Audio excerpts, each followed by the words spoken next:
किसी गांव में एक घटना घटी। एक चोर गांव में गया चोरी करने के लिए, सामान मिला नहीं, चोरी मिली नहीं, चोरी कर नहीं पाया क्योंकि वो लेस्टर आया था।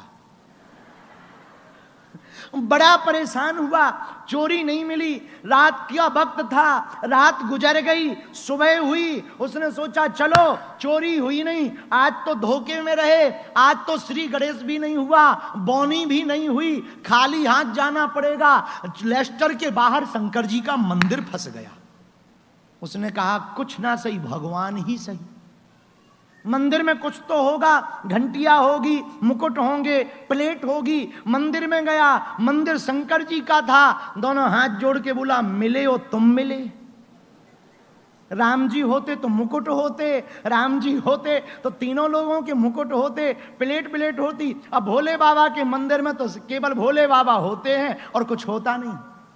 इसने कहा कि लगता है आज पता नहीं किसका मुंह देखा, बिना चोरी के ही जाना पड़ेगा। तब तक भोले बाबा के ऊपर टंगे हुए घंटे पर नजर पड़ी। बोले कुछ ना सही घंटा तो सही, घंटिया ही सही। इसने सोचा ये बहुत बढ़िया है। अब इसने उस घंटी को उतारने के लिए बहुत प्रयत्न किया। वो ऊंचाई पर था, नसेनी थी नहीं, सुबह होने वाली थी, लोग जागने वाले थे। इसने सोचा लोग जगें, हमारा नियम टूटे, चोरी ना करने का आज की रात अधूरी जाए, इससे बेहतर है घंटी की ही चोरी कर लो। पर वो उतर नहीं रहा। सोचा सब लोग शंकर जी पे बिल्वपत्र चढ़ाते हैं, कोई पुष्प चढ़ाता है, हम खुद ही चढ़ जाते हैं।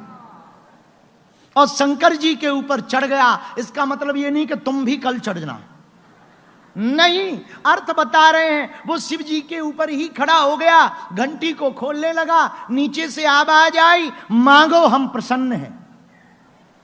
इसका दिमाग खराब हुआ, पकड़े गए, लगता है कोई आ गया। ऊपर देखा, नीचे देखा, आवाज सुनाई दे रही, कौन?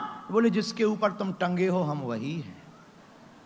अच्छा आप, हे भोले बाबा क्षमा करो, आज हम चोरी के चक्कर में आपके ऊपर हमने रख दिया, आपके ऊपर चढ़ गए। भोले बाबा बोले ऐसा भगत हमने पहली बार देखा। किसी ने फल चढ़ाए, किसी ने फूल चढ़ाए, किसी ने बिल्वपत्र चढ़ाए, रावण ने सर चढ़ाया, जो खुद चढ़ जाए वो पहला भक्त तू ही आया। और बाबा प्रसन्न हो गए। इतनी सी बात पर महादेव प्रकट हो गए। न जाने कौन से गुण पर दयानिधि रीझ जाते हैं, यही सदग्रंथ कहते हैं, यही सब वेद गाते हैं। न जाने कौन से गुण पर दयानिधि रीझ जाते, भगवान किस गुण पर रीझ जाए कोई ठिकाना नहीं। इसलिए मेरे पागलो अंतिम सूत्र घर लेके जाओ। भगवान पदार्थ से प्रसन्न नहीं होता, परमात्मा तो प्रेम से प्रसन्न होता है। और इस बात की पुष्टि रामायण में की और हम बात विराम कहते हैं। राम ही केवल प्रेम प्यारा, राम ही केवल प्रेम प्यारा, जाने लेव जो जानने हारा, जाने लेव जो जानने हारा। सीताराम सीताराम सीताराम सीताराम सीताराम सीताराम सीताराम कहिए,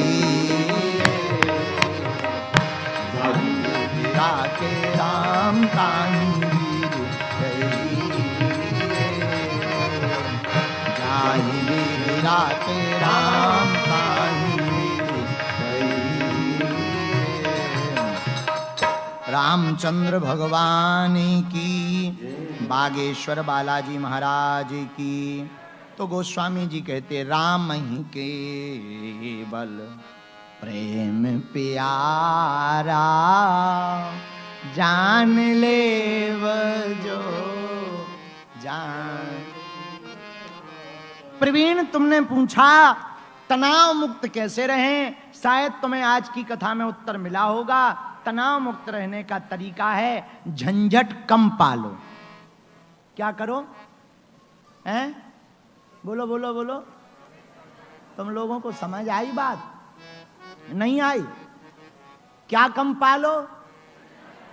एक बार एक महात्मा मर रहे थे, तो अपने चेला से बोले बेटा बिल्ली मत पालना। क्या ना पालना?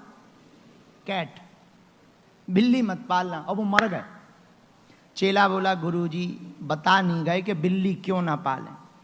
तो एक दूसरे महात्मा बोले हम आपके गुरुजी को जानते हैं, उन्होंने ठीक कहा बिल्ली मत पालना। बोले क्यों?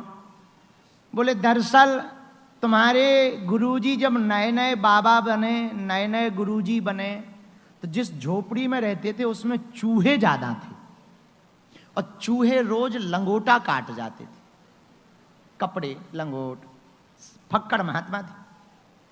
तो गांव वालों ने कहा महाराज चूहे ज्यादा हैं, कपड़े काट जाते हैं, बिल्ली पाल लो। तो महात्मा ने बिल्ली पाल ली। अब बिल्ली पाली तो दूध चाहिए, तो 1-2 महीना तो गांव वालों ने दिया। गांव वाले बोले महाराज एक काम करो, अब कब तक हम लोग देंगे, एक गाय ही रख लो। महात्मा बोले बात सही है, अब चूंकि बिल्ली रखनी है तो गाय, दूध चाहिए और दूध चाहिए तो गाय जरूरी। उन्होंने गाय रख ली। अब वो गाय में इतने फंस गए कि माला छूट गई, लगे चारा काटने। दिन भर इसी में निकल जाए, चारा काट के लाएं, खिलाएं, दूध लगाएं, तब बिल्ली को पिलाएं। इतने में गांव वालों से महात्मा बोले भैया हम कब तक ये उपद्रव करेंगे? गांव वाले बोले महाराज दूसरों के यहां चारा काटने जाने से बेहतर है हम लोगों से 4 एकड़ जमीन ले लो। महात्मा बोले अब ये करेगा कौन? तो गांव वाले बोले गांव में एक विधवा औरत है, कोई नहीं बेचारी का, कहो तो गाय की सेवा में उसे रख दें। बोले रख दो। गाय की सेवा में वो आ गई, पहले गाय की सेवा करती रही, दूध निकालती रही, बिल्ली को पिलाती रही, फिर बिल्ली चूहे खाती रही। लेकिन धीरे धीरे महाराज जी की सेवा शुरू हो गई। गांव में हल्ला हुआ, उल्टा सीधा बात चलने लगा। गांव वाले बोले महाराज ऐसे काम नहीं चलेगा, शादी करो। और जब तक ये बात चली रही थी तब तक बच्चा ही हो गया। गांव वाले बोले अब तो शादी करनी पड़ेगी, सो शादी करनी पड़ी। इसलिए वो महात्मा मरते मरते बोले भैया बिल्ली मत पालना।